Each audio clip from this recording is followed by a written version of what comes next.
Folks, my name is Fred Zweifel, and I am the owner and inventor of Shoe-Tru, which is this simple little horseshoeing aid that I have here in my hand that allows you to keep the alignment of the shoe in line with the toe of the horse's hoof. That's always been a huge challenge for any shoer, no matter what your shoeing skills are. I know that we can all get a shoe on in some amount of time. The idea is to get the shoe on as fast as we can, but with accuracy. And with that, that's where this tool is so handy. Getting that proper alignment is the biggest challenge for any farrier, whether you're a pro or a beginner. Some of us can do it quicker than others.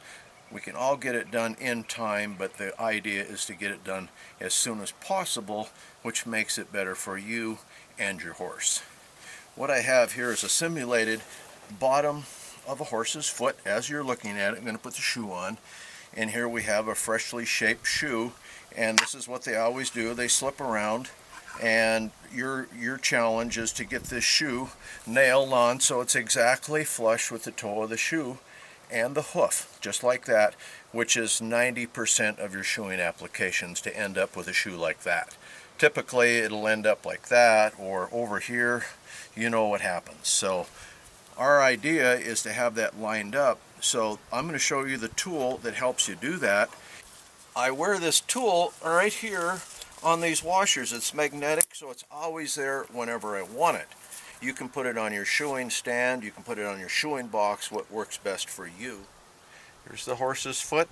I come over and I slip this on his foot like that, and as you can see, it's in place. And now as I rotate this around, you'll be able to see the shoe is in direct alignment with the toe of the hoof, which is exactly where we want it.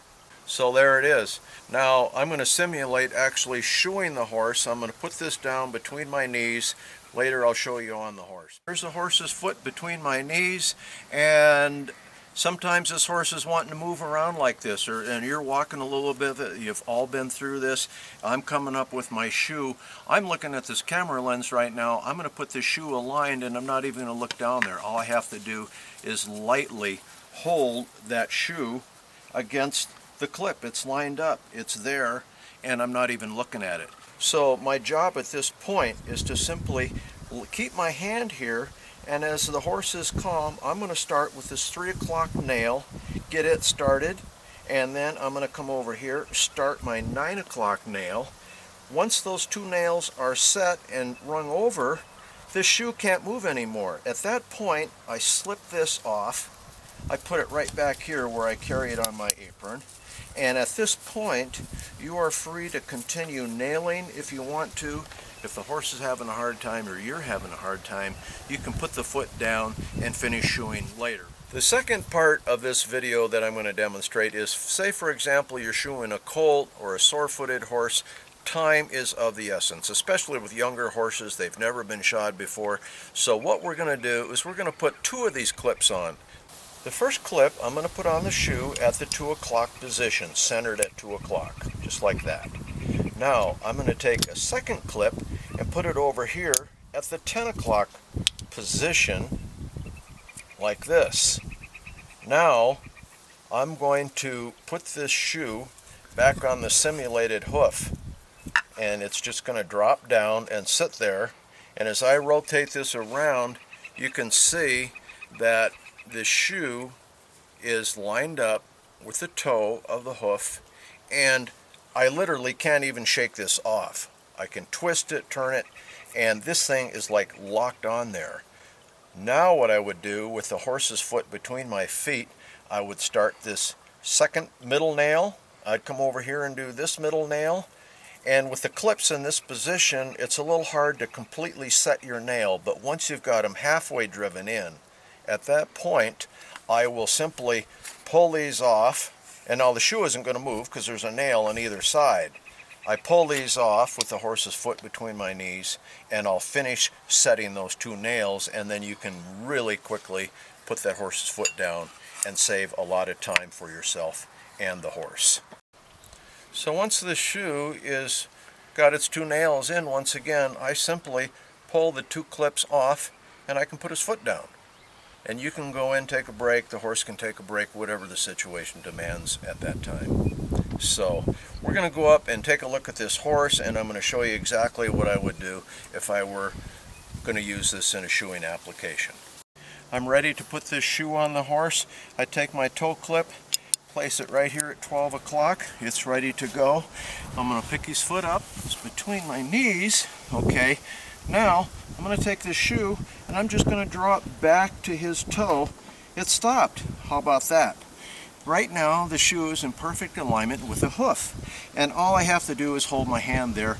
I don't have to peek down here to see where it is. I don't have to feel, because it can only be in one place, where it stops right at the toe.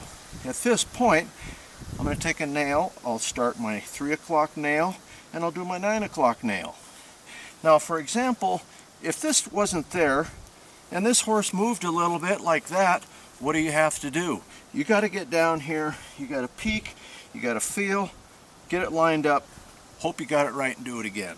Well, if this clip is on there, this horse can jump right in the air, and as long as I stay here with him and keep my hand there, as soon as he stops and gets calm, the shoe is still lined up. I can immediately save some precious seconds if he's not cooperating. Nail that nail, nail that nail, and we're good to go. Now we've got a sore-footed horse, a colt, so horse is having a real problem. I'm going to put these two clips on like we did earlier at the 10 o'clock, the 2 o'clock position. There they are. Pick the foot up. Now, I pull that shoe up. It can't move anywhere. It's a solid, I mean, of course, obviously it can go forward, but side to side movement, this horse can do about anything. I'm going to start this nail, take the clips off, finish my nailing. Another little trick that might help you if you're having problems with shoe alignment, the nail hole is about 1/4 inch in length. If you take the point of the nail and start it at the very bottom of that hole, as you hammer the nail in, it's going to pull your nail down. It's going to pull your shoe down 1/8 of an inch. If you put it in at the top, it's going to push it up 1/8 of an inch. So if you really want it to stay where it's supposed to be, or you want it to be, get the point of your nail exactly in the center of that hole and hammer it in there, and your shoe will stay right where it's supposed to be. We're going to quickly do a hind foot to show you the same application. I'm going to take the Shoe-Tru, place it on the toe, 12 o'clock position of the shoe. I've got that in my pocket. I'll put it right here.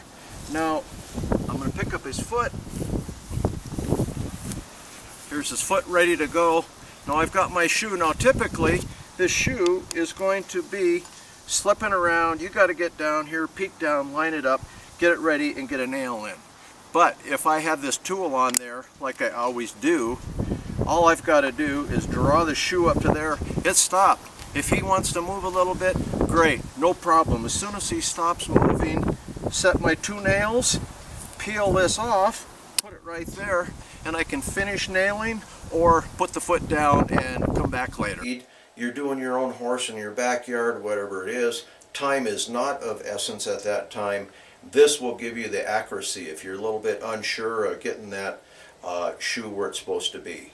And one scenario, we've all been there without this tool, and you get a nail in, you get the other nail in, and then you look at the shoe and it slid over 1/4 inch this way or down. Well, now, if you really want to do it right, you've got to pull the nails out and reposition the shoe and nail it all over again. And by that time, many times the horse is getting tired of this. He doesn't want to do it anymore. You don't want to do it anymore.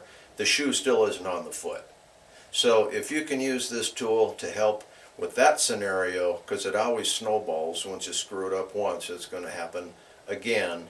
And because the horse is just frustrated, he's tired of waiting. So give him a break, use this tool, and everybody will be happy.